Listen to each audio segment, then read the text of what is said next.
അതിഗംഭീരമായി അവതരിപ്പിച്ചിട്ടുണ്ട്. പിന്നെ വരുന്നൊരു ചരിത്രമാണ്. ഒരുപക്ഷെ ഇത് തമ്മിൽ ഒരു ബന്ധമില്ലാന്ന് നമുക്ക് തോന്നിപ്പോകും. പക്ഷേ ഏതൊരു ചരിത്രങ്ങളും ഒരു ബുദ്ധിയുള്ള മനുഷ്യന്റെ ഉത്ബോധനങ്ങളാകുന്നു. ചരിത്രം നമുക്ക് പാഠമാണല്ലോ. കഴിഞ്ഞുപോയ ചരിത്രങ്ങൾ അത് ഖുർആനിൽ ഉടനീളം കാണും. ഇടയ്ക്കിടയ്ക്ക് അല്ലാഹു തആല ചരിത്രങ്ങൾ പറയും. അതാണ് ഞാൻ പറഞ്ഞത്, സൂറത്തിന്റെ ഹെഡിങ്ങും വിഷയങ്ങളും തമ്മിൽ ചിലപ്പോൾ നിങ്ങൾക്ക് ബന്ധം തോന്നൂല. ഈ പരിഭാഷകളാണ് ഇന്ന് ഖുർആൻ പഠിക്കാൻ നമുക്കുള്ള അവലംബം.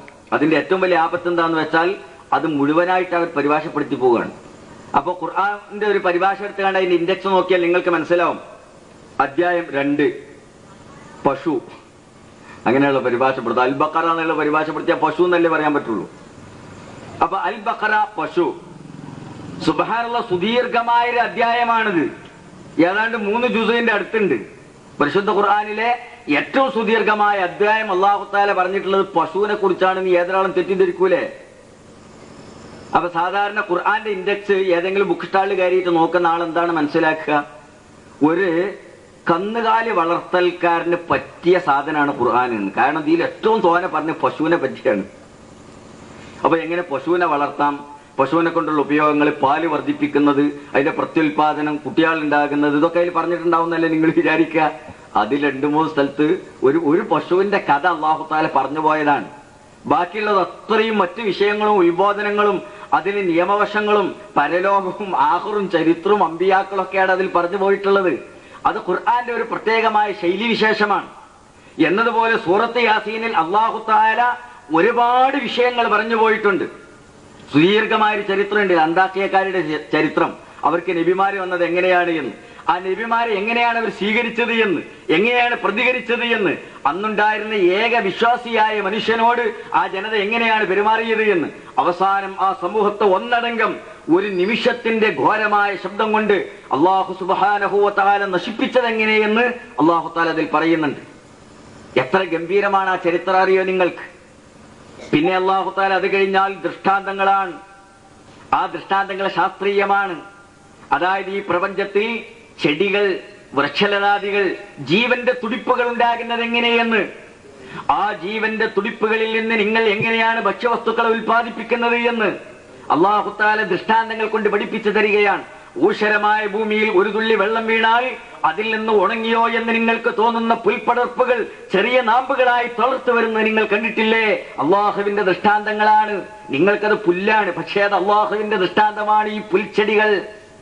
അതുപോലെ തന്നെ പ്രപഞ്ചത്തിന്റെ നിഗൂഢമായ രഹസ്യങ്ങൾ അല്ലാഹു തആല പറയുന്നുണ്ട്. സൂര്യന്റെയും ചന്ദ്രന്റെയും കോടാനുകോടി വരുന്ന ഗോളങ്ങളുടെയും ചലനങ്ങളെ കുറിച്ച്, അവസാനം അതിന്റെ സമ്പൂർണമായ പരിസമാപ്തിയെ കുറിച്ച്, ആരാടതിനെ കൺട്രോൾ ചെയ്യുന്നതിനെ കുറിച്ച് സൂറത്ത് യാസീനിൽ അല്ലാഹു തആല പറഞ്ഞിട്ടുണ്ട്. എല്ലാം പറഞ്ഞു പോകും, നിങ്ങൾ ശ്രദ്ധയോടെ ഇരുന്നാ മതി. അപ്പൊ നിങ്ങൾ അമ്പരപ്പോടെ നെഞ്ഞിൽ കൈവച്ചിട്ട് പറഞ്ഞു പോകും, പടച്ചോനെ ഒരുപാട് കാലമായി മരിച്ചോടത്തുനിന്ന് നമ്മൾ ഓതുന്ന യാസീനിൽ ഇതൊക്കെ ഉണ്ടോ എന്ന് നിങ്ങൾ തന്നെ അത്ഭുതത്തോടെ പറഞ്ഞു പോകും. എല്ലാം വിശദീകരിക്കാൻ ടൈമില്ല. ഞാൻ വളരെ പ്രധാനപ്പെട്ട വിഷയങ്ങൾ വരുമ്പോ മാത്രമേ വിശദീകരിക്കുകയുള്ളൂ. ബാക്കിയുള്ളത് ഞാൻ ഇങ്ങനെ ആശയം പറഞ്ഞിട്ട് പോകും, നിങ്ങളത് മനസ്സിലാക്കിക്കൊള്ളണം. ബിസ്മില്ലാഹിർ റഹ്മാനിർ റഹീം. യാസീൻ വൽ ഖുർആനിൽ ഹകീം. ഹകീമായ ഖുർആനിനെ തന്നെയാണ് സത്യം. ഹകീമായ ഖുർആൻ. എന്താണ് ഈ ഹകീം എന്ന് പറയുന്നത്? സമൃദ്ധമായ, അങ്ങേയറ്റം സമൃദ്ധമായ, പ്രൗഢമായ വിജ്ഞാനങ്ങളാണ് ഖുർആനിലുള്ളത്. അതായത് സാധാരണ ഗ്രന്ഥങ്ങളിൽ നിന്ന് നിങ്ങൾക്ക് ലഭിക്കാത്ത, സാധാരണ ഉത്ബോധനങ്ങളിൽ നിന്ന് ലഭിക്കാത്ത, നിങ്ങളുടെ ഹൃദയങ്ങളെ സ്വാധീനിച്ചു കളയുന്ന അങ്ങേയറ്റം അമൂല്യമായ വിജ്ഞാനങ്ങളുടെ ശേഖരമായ ഖുർആനിനെ തന്നെയാണ് സത്യം. അതായത് ഖുർആൻ നിങ്ങൾക്ക് നൽകുന്ന ദൃഢമായ ജ്ഞാനമാണ്, അതിൽ കളങ്കമില്ല. പിന്നെ സംശയത്തിന് ഇടയില്ലാത്ത വിധം ദൃഢമായ ദൃഷ്ടാന്തങ്ങൾ കൊണ്ട് നിങ്ങൾക്ക് വിജ്ഞാനം നൽകിയ വിശുദ്ധ ഖുർആനിനെ തന്നെയാണ് സത്യം. റസൂലേ ഇന്നക ലമിനൽ മുർസലീൻ. നിശ്ചയമായും അങ്ങ് അല്ലാഹുവിന്റെ എത്രയോ ദൂതന്മാരുടെ കൂട്ടത്തിൽപ്പെട്ട ഒരു വ്യക്തി തന്നെയാകുന്നു. മിക്ക സൂറത്തുകളുടെ തൽക്കൽ അല്ലാഹു തആല ഈ സത്യം ചെയ്യുന്ന ഒരു ശൈലിയുണ്ട്. ഇവിടെ ഖുർആനാണ് അല്ലാഹു തആല സത്യം പറഞ്ഞത്. ചില സ്ഥലത്ത് കാണും മറ്റ് സൂര്യനെ അല്ലാഹു തആല പറഞ്ഞിട്ട് സത്യം ചെയ്തിട്ടുണ്ട്, കാലത്തെ കുറിച്ച് പറഞ്ഞ് സത്യം ചെയ്തിട്ടുണ്ട്. ളുഹാ സമയത്ത് വല്ലുഹാ വല്ലൈലി കണ്ടേ, വല്ലുഹാ പൊട്ടിച്ചെതറി വരുന്ന പ്രഭാത സൂര്യനെ തന്നെയാണ് സത്യം. ളുഹാ ടൈം സൂര്യൻ ഇങ്ങനെ ചിതറിത്തെറിച്ച് വരുന്ന ഒരു സന്ദർഭമാണുള്ളത്. ഇങ്ങനെ ഓരോന്നും പിടിച്ചിട്ട് അല്ലാഹു തആല സത്യം ചെയ്യും. എന്തിനാണത്? കാരണം അതൊക്കെ ആളുകൾക്ക് വ്യക്തമായ വസ്തുതകളാണ്. ആ വ്യക്തമായ വസ്തുതകളെ മുന്നിൽ വെച്ചിട്ട് അല്ലാഹു തആല പറയുകയാണ്, അതുപോലെ സ്പഷ്ടമാണ് ഇനി പറയാനുള്ള കാര്യങ്ങളും എന്ന്. അതായത് സൂര്യനെ പിടിച്ച് സത്യം ചെയ്യുന്നു പറഞ്ഞാൽ, സൂര്യൻ എന്ന് പറഞ്ഞാൽ വളരെ വ്യക്തമല്ലേ, ആർക്കും കണ്ണിൽ കാണാവുന്ന വസ്തുവല്ലേ. സൂര്യൻ എത്രമാത്രം നിങ്ങൾക്ക് വ്യക്തമാണോ അതുപോലെ മുഹമ്മദ് നബി റസൂലാണെന്നുള്ള കാര്യം സ്പഷ്ടമാകുന്നു എന്നാണ് അല്ലാഹു തആല അതുകൊണ്ട് ഉദ്ദേശിക്കുന്നത്. ഇങ്ങനെ നിങ്ങൾക്കറിയാവുന്ന ഒരു വസ്തുവിനെ മുന്നിൽ വെച്ചിട്ട് നിങ്ങൾക്ക് അപരിചിതമായ ഒരു വസ്തുവിനെ ബോധ്യപ്പെടുത്തുകയാണ് അല്ലാഹു തആല സത്യം ചെയ്യുന്നതിലൂടെ ഉദ്ദേശിക്കുന്നത്. അതിനാൽ അങ്ങ് നിശ്ചയമായും അള്ളാഹുവിന്റെ ദൂതൻ തന്നെയാകുന്നു. ഇത് പറയുമ്പോൾ നിങ്ങൾ മനസ്സിലാക്കണം, മക്കയിലാണ് ഇതിന്റെ സാഹചര്യങ്ങൾ. മക്കയിലെ മുശ്രിക്കുകളുടെ മുന്നിലാണ് ഇത് ബോധ്യപ്പെടുത്തേണ്ടത്. നമ്മളോട് അങ്ങനെയൊന്നും പറയേണ്ട ആവശ്യമില്ല. റസൂൽ അള്ളാഹിന്റെ ദൂതനാണ് അത്ര ഉറപ്പിച്ച് പറയേണ്ടതാണ്. നമ്മളത് വിശ്വസിച്ചു കഴിഞ്ഞു, നാം നേരത്തെ വിശ്വസിച്ചു കഴിഞ്ഞു. ഇത് അവിശ്വാസികളായ ഒരു സമൂഹത്തിന്റെ മുന്നിൽ അവരെ അമ്പരപ്പിച്ച, അവർക്ക് ഒരിക്കലും ഒരു മാനുഷിക വചനമല്ല എന്ന് ബോധ്യമായി കഴിഞ്ഞ ഹക്കീമായ ഖുർആന്റെ വചനങ്ങളെ സാക്ഷ്യപ്പെടുത്തി അല്ലാഹു തആല പറയുകയാണ്, അത് നിങ്ങളെ അമ്പരപ്പിക്കുന്നുവെങ്കിൽ തീർച്ചയാണ് ആ വചനങ്ങൾ നിങ്ങൾക്ക് പഠിപ്പിച്ചു തന്ന മുഹമ്മദ് മുസ്തഫ സല്ലല്ലാഹു അലൈഹി വസല്ലമ തങ്ങൾ അല്ലാഹുവിന്റെ ദൂതനാണ്. ഇനി നിങ്ങൾ സംശയിക്കേണ്ടതില്ല.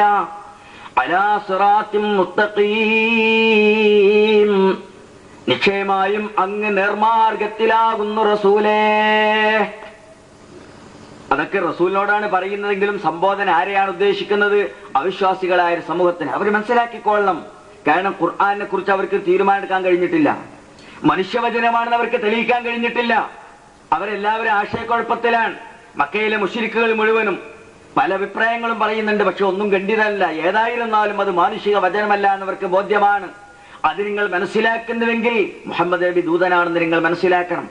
എങ്കിൽ ആ മുഹമ്മദ് നബി നിങ്ങളുടെ മുന്നിൽ സമർപ്പിക്കുന്ന ആശയം അത് നേർമാർഗമാണ്, ഋജുവായ പാതയാണെന്ന് നിങ്ങൾ മനസ്സിലാക്കണം. തൻസീലൽ അസീസിർ റഹീം, അസീസായ പ്രതാപിയായ അന്തസുറ്റവനായ റഹീമും ഉദാരനും കാരുണ്യവാനുമായ അള്ളാഹു അവതരിപ്പിച്ച വിശുദ്ധ ഖുർആന്റെ വചനങ്ങളാകുന്നു അള്ളാഹുവിന്റെ റസൂലെ അങ്ങ് ഈ സമൂഹത്തിന്റെ മുന്നിൽ സമർപ്പിക്കുന്നത്. ലിതുൻദിറ ഖൗമൻ മാ ഉൻദിറ ആബാഉഹും ഫഹും ഗാഫിലൂൻ. ലിതുൻദിറ ഖൗമാ, എന്തിനാണ് തങ്ങൾക്ക് ഈ വിശുദ്ധ ഖുർആന്റെ വചനങ്ങൾ തന്നത്? എന്തിനാണ് തങ്ങളെ അല്ലാഹു തആല ദൂതനായി അയച്ചത്? ലിതുൻദിറ ഖൗമാ, ഒരു ജനതയ്ക്ക് തങ്ങൾ മുന്നറിയിപ്പ് നൽകാൻ, ഒരു ജനതയ്ക്ക് മാർഗദർശനം നൽകാനാണ്. മാ ഉൻദിറ ആബാഉഹും, അവരുടെ പൂർവീകരായ പിതാക്കന്മാർക്ക് ഇതുപോലുള്ള ഒരു ഉത്ബോധകൻ അടുത്ത കാലത്തൊന്നും വന്നിട്ടുണ്ടായിരുന്നില്ല. അതിനാൽ ഫഹും ഗാഫിലൂൻ, അവര് അശ്രദ്ധരായി കഴിഞ്ഞുകൂടുകയായിരുന്നു. ആ ഒരു സമൂഹത്തിന് അവരുടെ അശ്രദ്ധയിൽ നിന്ന് ഉയർത്തെഴുന്നേൽപ്പ് നൽകാൻ ഉത്ബോധകനായിക്കൊണ്ടാണ് ഞാൻ തങ്ങളെ അയച്ചിട്ടുള്ളത്. അതിനാണ് ഖുർആന്റെ വചനങ്ങൾ തങ്ങൾക്ക് തന്നിട്ടുള്ളത്. അത് സത്യമാണ്. കാരണം മക്കയിലെ ആ ജനതക്ക് ആ അടുത്ത കാലത്തൊന്നും ഒരു നബി വന്നിട്ടില്ല. എന്നാണ് നബി വന്നത് അറിയോ? ഇബ്രാഹിം നബിന്റെ മകനായ ഇസ്മായിൽ അലൈഹിമസ്സലാം.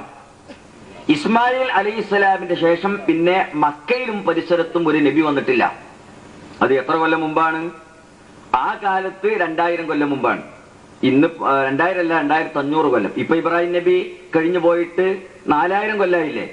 റസൂലുള്ളാഹിന്റെ കാലഘട്ടം എന്ന് പറഞ്ഞാൽ ഒരു 1400-1500ഓളം വർഷമായി. അപ്പൊ ആ കാലഘട്ടത്തിൽ 2500 കൊല്ലം മുമ്പ് അവർക്കൊരു നബി വന്നതാണ്. പിന്നെ ആ ജനക്ക് ഒരു നബി വന്നിട്ടില്ല. അപ്പൊ ആ കാലഘട്ടം സാധാരണ കിതാബിലൊക്കെ പറയുന്ന ഫത്രത്തിന്റെ കാലഘട്ടമാണ്. അതായത് അവര് ഒരു പ്രവാചകൻ വരാതെ എന്താണ് ചെയ്യേണ്ടത് എന്നറിയാതെ അസ്വസ്ഥമായി പോയ, അമ്പരന്ന് പോയ ഒരു കാലഘട്ടം, ഫത്രത്തിന്റെ കാലഘട്ടം, ഒരു തളർച്ചന്റെ കാലഘട്ടം. ശരിയായൊരു പ്രബോധകൻ അവർക്ക് വന്നിട്ടില്ല. അപ്പൊ അങ്ങനെയുള്ള ഒരു സമൂഹത്തിന് ഇനി ഒരു ശരിയായ മാർഗദർശനം നൽകാൻ, അവർക്ക് മുന്നറിയിപ്പ് നൽകാൻ വേണ്ടിയാണ് ഞാൻ നിങ്ങൾക്ക് വിശുദ്ധ ഖുർആന്റെ വചനങ്ങൾ തന്നിട്ടുള്ളത്. പക്ഷേ ഇനിയുള്ള വാക്ക് റസൂലുള്ളാഹിനെ സമാധാനിപ്പിക്കാനാണ് കേട്ടോ. ഓരോ ആയത്തുകൾ മാറുമ്പോഴും അല്ലാഹു തആല അതിന്റെ കാഴ്ചപ്പാടുകളും സംബോധനകളും ഒക്കെ മാറ്റുന്നുണ്ട്. അത് വെറുതെ പരിഭാഷ വായിച്ചു പോയാൽ നിങ്ങൾക്ക് മനസ്സിലാവില്ല, ഒരു ബന്ധവും തോന്നൂല. നിങ്ങളൊരു ഖുർആൻ പരിഭാഷ വായിക്കുകയാണെങ്കിൽ ഈ ആയത്തുകൾ തമ്മിൽ നിങ്ങൾ നോക്കി എത്ര പെട്ടെന്നാണ് ഈ സംബോധനകൾ മാറിപ്പോയത്. ഒരിക്കൽ സത്യം ചെയ്ത് പിന്നെ നബിനെ പറ്റി പറഞ്ഞ് ഖുർആനെ പറ്റി പറഞ്ഞ് 3-4 ആയത്തുകൾ കഴിഞ്ഞപ്പോഴേക്ക് എവിടെയോ എത്തിപ്പോയില്ലേ? ശരിക്കും മക്കയിലെ ജനങ്ങളുടെ മുന്നിൽ ഒരു പ്രവാചകൻ നിൽക്കുന്നത് പോലെയാണ് ഇപ്പൊ നമുക്ക് തോന്നുന്നത്. ആ പ്രവാചകൻ ജനതയുടെ മുന്നിൽ മുന്നറിയിപ്പ് നൽകിക്കൊണ്ട് നിൽക്കുന്നത് നമ്മുടെ കണ്ണുകളിൽ നാം കാണുന്നുണ്ട്.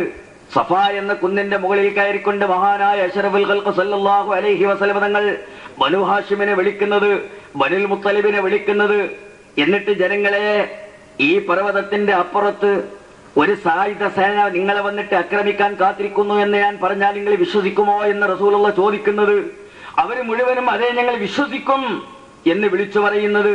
ആ അവസരം ഉപയോഗപ്പെടുത്തിക്കൊണ്ട് അള്ളാഹുവിന്റെ റസൂൽ, എങ്കിൽ എന്റെ പ്രിയപ്പെട്ട സമുദായമേ, അതിനേക്കാൾ ഭയാനകമായ ഒരു കാര്യമാണ് ഞാൻ നിങ്ങളോട് പറയുന്നത്. അതെന്താ?